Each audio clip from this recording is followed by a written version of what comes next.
Okay, so welcome back. I hope you had a good discussion and question time.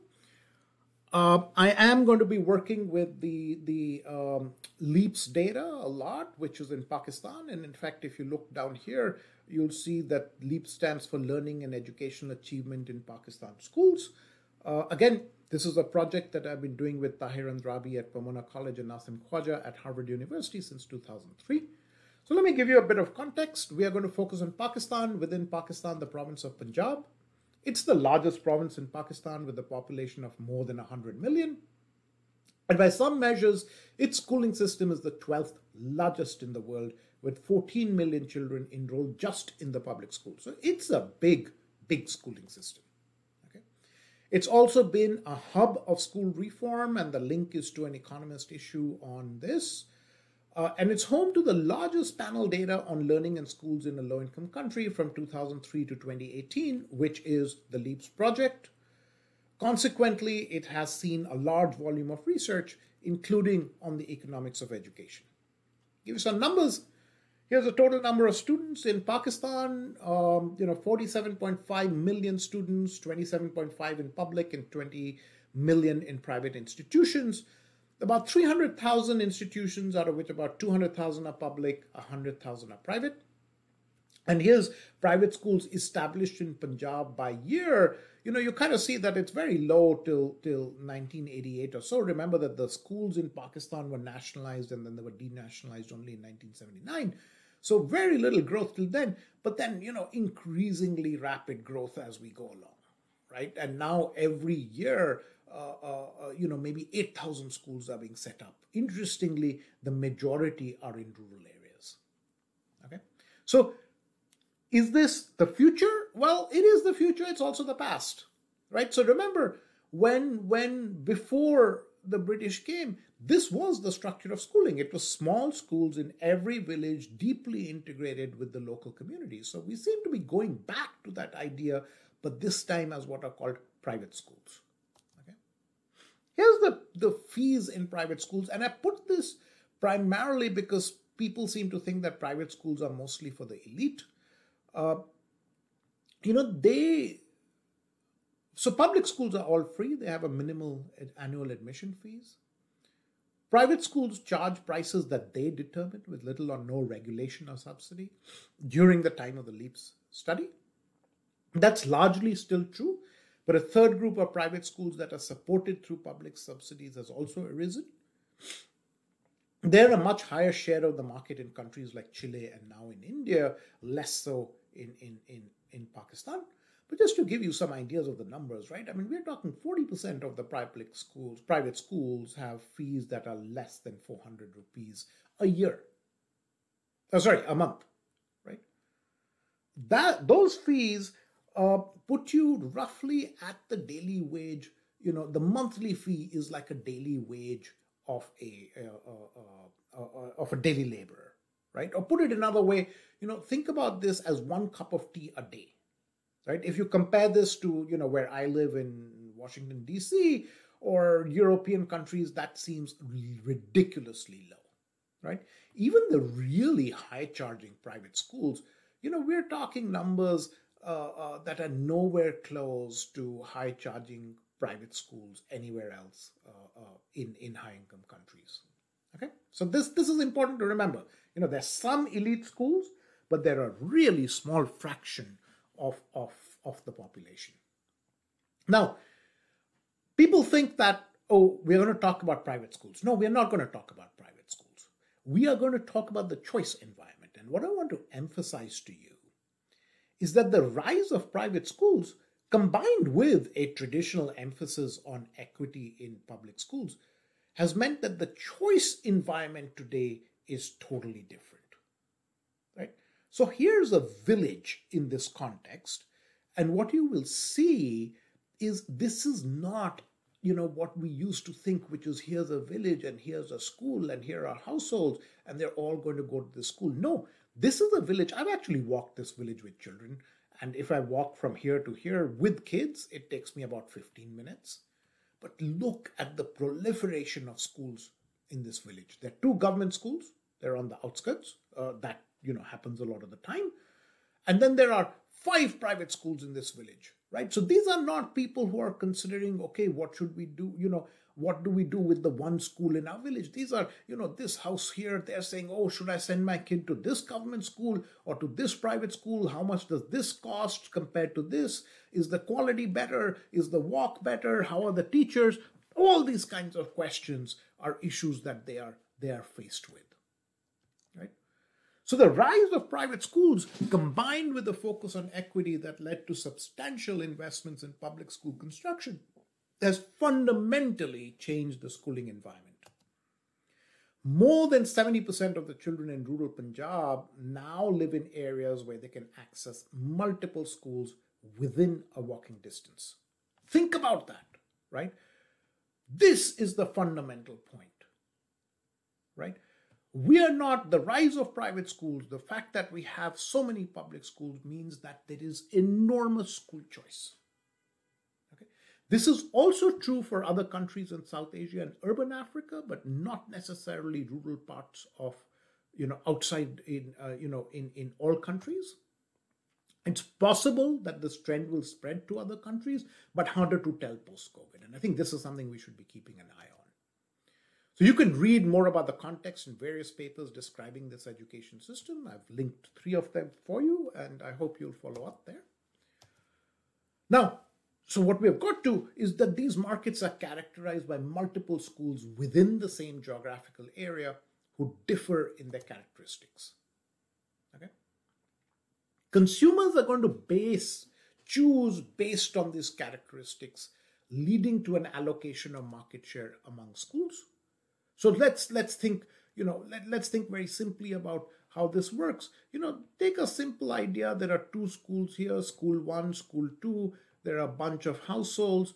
They have to decide what school to go to. Maybe this school has high quality and it has a high price. Maybe this school has a lower quality, but it also charges a lower price, and they have to decide. Maybe these guys prefer a low quality, low price school. Maybe these guys prefer a high quality, high price school. Eventually, those decisions tell us what the enrollment in each school will be. So then one set of big questions we are interested in is, look, do these schools actually differ in quality? Right? Is it really QHQL, or is it that they're all the same quality, Q bar, right? If they're different, how significant are these differences? Are we talking about, as they say in Hindi or in Urdu, 19-20 ki farak, right? I mean, a difference between 19 and 20, or are we talking about large differences in quality, right? Second question is, well, maybe they differ in quality, but do parents really care about it? I mean, is that something they're taking into account? And if the answer to each of these questions is yes, right, then we are in business, because then we can start saying, well, look, they differ in quality, and we know that parents care about these differences. So it must be that they're making these quality choices in some kind of strategic way, right? So let's try and in some kind of strategic way, thinking about what their consumer or the parents will choose, right? So let's think about each of these and see how much progress we can make. And we are going to follow this paper by Tahir Andrabi, Natalie Bao, myself, and Asim Khwaja on school value added. The paper's not available yet, but it will be by September, and I will link to that paper at that point. Okay. So here's the data we use in that paper. It's the LEAPS data, which is collected from 112 villages yearly from 2004 to 2006-07. Then with an additional year of data collection in 2011, these are all villages with at least one private school. We survey all the schools in all these villages. Incredibly, it's more than 800 schools in these 112 villages, giving you some idea of just how dense this environment is. We capture school infrastructure, GPS coordinates, teacher information, and then very importantly, children are tracked as they move between schools. And finally, we have test scores. We administered the tests for 2 cohorts of children, 3rd graders in 2003-04 and 2005-06. We have yearly scores for math, English, and Urdu. These are called vertically linked tests. We have civic test scores in 2004. And, my previous paper with Natalie Bao, Andersey Chang has showed that the test scores are consistent with low levels of learning, but in fact, children learn over the time that they're in school. Okay.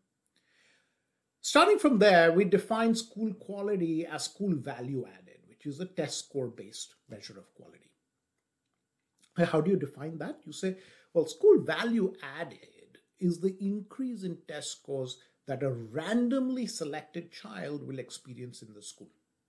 Right? So pick a randomly selected child, put them in school 1, come back a year later, how much did their test scores increase? Put that randomly selected child in another school, how much did their test score increase? Right? This has a standard problem due to sorting, which is the following. Imagine that children who learn faster go to school A and others go to school B. Then, of course, increases in test scores are higher in school A. But is that because school A has higher value added, or is it just because there are children, in school A are those who learn faster, right? That reflects the student body, not the SVA. So we propose a solution. We use a very rich set of controls over past test scores to perhaps eliminate sorting, right? So that's our first try. And then we say, we're going to devise what we call an out-of-sample test to assess the validity of the proposed solution. Okay? So here's a technical slide. Again, define school value added as the increase in test scores that a randomly selected child will experience in a given school. There's an estimating equation which says a test score for a child I in grade G in school S at time T is all these different things. It's their we control for their lab test scores, we control for grade fixed effects, we control for school fixed effects, and we control for time fixed effects. And the key are the school fixed effects, which is telling us, having all these controls, how much does school 1 increase your test scores relative to school 2, right?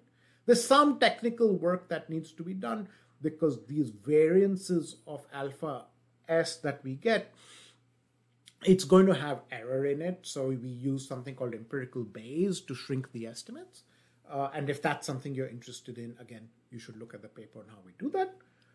And then there's a big question of how do we know that our estimates are valid, right? So here's the out-of-sample validation, which we do on switchers. The idea is, suppose we know the school value added of sending and receiving school for children who switch. Right? So what I'm trying to say is, let's think about this for a second. Right? So let's think about 2 schools. Here's school 1 and here is school 2. Okay? I claim that SVA in school 1 is whatever it is, plus 0.2. SVA in school 2 is plus 0.4, right? Well then, imagine that I take a child from school 1 and put them in school 2. How much are they going to gain? Well, my claim is it's plus 0.4. Right? That is my claim. Okay, so here's what I can do. And I'm claiming that without even knowing the child's test scores.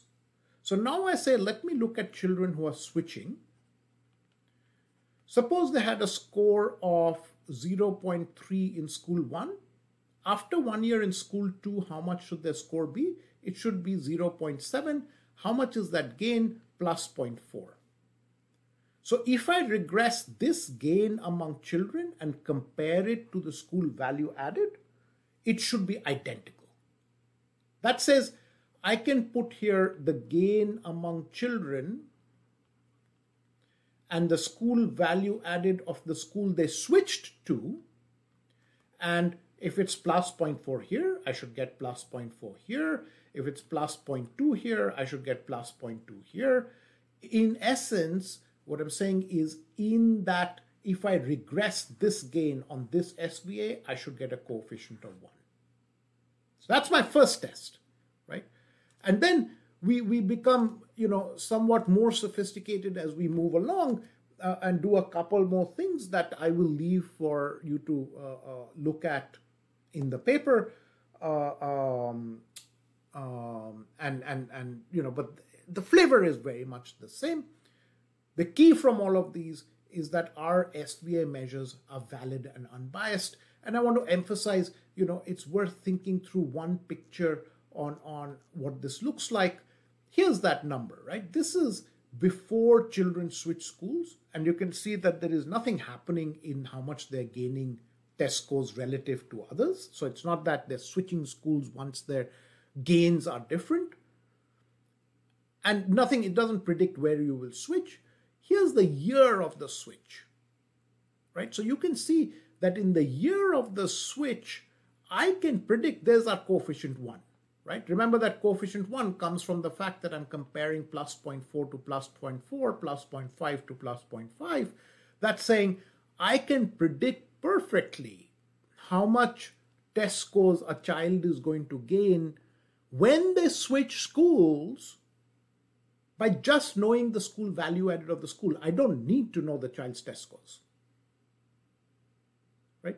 That's that perfect prediction that gives us confidence that our SVA numbers are actually correct. Okay.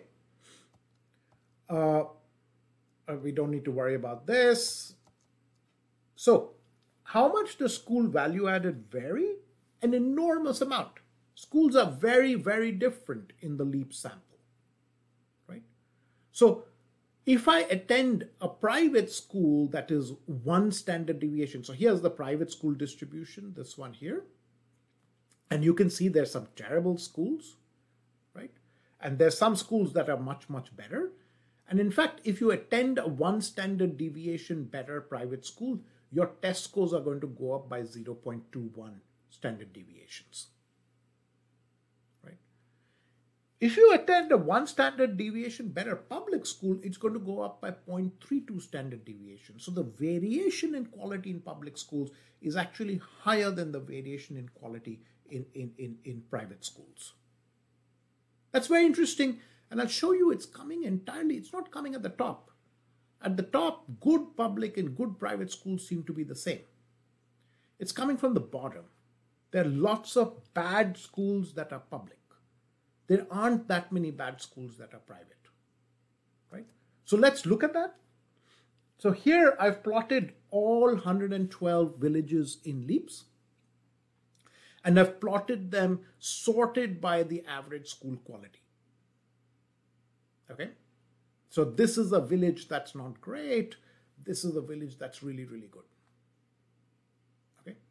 And I've also plotted the range. So this is the best school in this village. This is the worst school in this village. What do you see immediately? The first thing you see is, well, yes, it is the case that there are better and worse villages. What else do you see? What the other very important thing you see is that even the villages that are pretty bad, and in fact the bottom of our sample, always have some schools that are much better. Right? In fact, most villages will have at least one school that is at the average of the sample. That's quite an incredible result. That's saying, look, instead of thinking about bad and good villages as all schools being bad, think about bad and good villages in a different way. There are no, bad and good villages in that way, because every village seems to have some schools that are bad, some schools that are worse. We can now, think about how much of this variation in quality is across villages, and incredibly, it's only 45%. Right? So that says that more than half the variation that we observe in our data is actually coming within village. There are good and bad schools in every village. Then I can show you even more incredibly, when we break that up by public and private schools, we find something very interesting. So these are the public schools, these red triangles, and the private schools are these black dots. Okay? And this time I've sorted by the average quality of public schools. So this is the mean, this pink band you see here is the mean public school quality, and it's going up because it's sorted by that. But what do you start to see? Well, two things. First thing you notice is among the very bad schools, the bottom 10%, almost all of them are public. There's only one private school that falls in that category, right? Among the top schools, well, it's much more even. Yes, there are some private schools. They all look black here because it's sorted by public school quality. But in fact, if you count the number of schools that are good, in the top 10%, they're just as likely to be public as they are to be private. Right? So that's the first point I want you to think about. Second point I want you to think about, villages that have really bad public schools, they also have pretty decent public schools or better public schools, right? So except for, say, this village here and this village here, there's really no other village in the LEAP sample where all the public schools are in the bottom 10%, right? Villages that have a bottom 10% public school may actually have a public school that's close to the top 10% as well, right?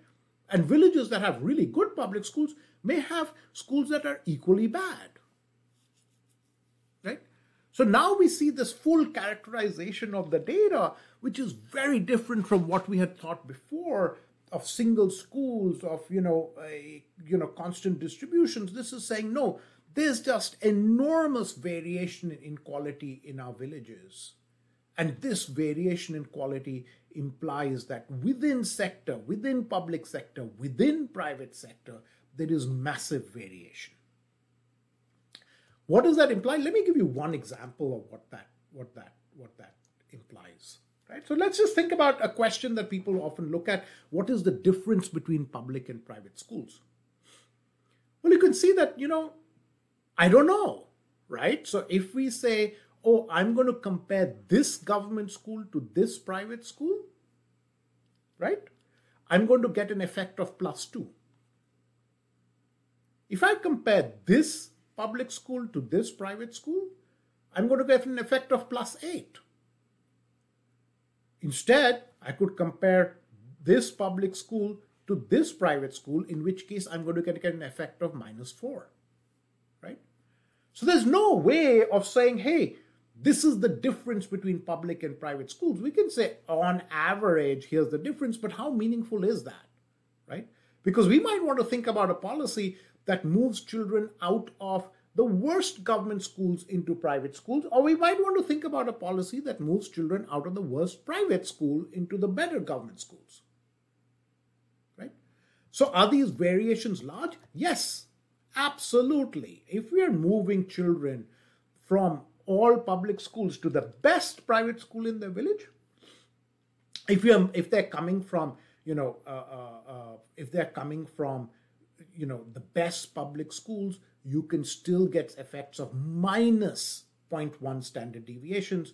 If they're coming from the worst public schools, it goes up all the way to 0.5 standard deviations. Think another way. What if we move all the children from public to the worst private schools? Well, in this case, you can get huge harm because some public schools are really good. And when you move children to the worst private school, you're going to get really bad effects. Right? So think about the fact that, every policy is now going to have a different effect depending precisely on what schools children are moved out of and into what schools they're moved subsequently. Right? So the school value added really matters. It matters for policy. It matters for how we think about schooling in this context. Okay. Let me show you, now, I'm not going to think about this. Let me now show you a couple of, totally incredible results where we asked, okay, so now we have answered the first part of our question, which is, are schools different in their quality? Yes, they are. This really matters. But do parents realize this? Do parents realize that these schools are different in their quality, and do they respond to it? The answer is absolutely yes. Right? So here is the relationship between school quality over here and school fees over here in the private sector.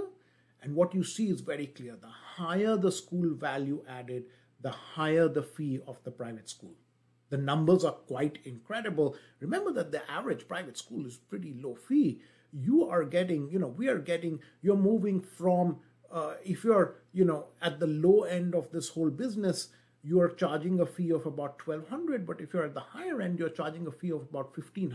That's a huge difference in how much you're able to get for your services in these environments, right? So yes, parents recognize these differences, and in fact, they are willing to pay for them. Even more incredibly, if you continue to look at the private schools, it's very clear that the better the private school, the greater its enrollment. But here's the puzzle. The puzzle is this doesn't happen for public schools. In public schools, despite the fact that they're all free, parents don't seem to want to go or are not sending their children in droves to the better public schools in their villages, even though we know that they're there. Right? So this is a huge puzzle and something I hope that some of you will work on, which is why are parents not choosing disproportionately the better public schools in their villages? Okay? So finally, what happens over time with the school value-added business? A lot, right? So let me show you. Schools that are much better in terms of value-added gain more market share over time, right? So they get more enrollment over time. They're very stable. So, a school that is high in value-added today will have higher test scores tomorrow. And they're much less likely to close over time. Okay? So what you see is that these effects are more pronounced for private schools, right? And less pronounced for public schools. In fact, public schools, what's really interesting is over this time, Pakistan had a school consolidation program where they closed down some schools. And we find no significant correlation between the schools that were closed down and their quality. So what happens is because they tend to use a model of closure depending upon how big or small you are. And as we saw, how big or small you are doesn't actually correlate with your quality. So schools that were closed down, some of them were great, some of them were not, right? But what our data are showing, what the results are showing is we need to start thinking very hard about the fact that within the same village, you can have good schools and bad schools, and we need to think about what this means for our policy. So let me summarize this part 2. I've shown that school value added can be feasibly computed in our context, and it's what we call forecast unbiased. I've shown that there are large variations across schools in school value added. Half this variation is within village and within sector, and this implies feasible choice. So parents now have to make active decisions of where to enroll their children, how far to send them, and how much to pay. In making these choices, parents seem to care enormously about school value added in the private sector. Right? Curiously, the evidence that they factor school value added in the public sector into their decisions is weak, but in line with evidence from the United States and Romania. Right? So at the minimum, this implies that we can start thinking about private schools as making strategic quality choices in this market. And we can now think about how that can be modeled and the central trade-off that schools face. So when we return, I'm going to end, we're getting to the end of our lecture. We're going to think about schools choosing their strategic investments in quality, and we're going to think about the implications of this way of thinking for investments in public schools.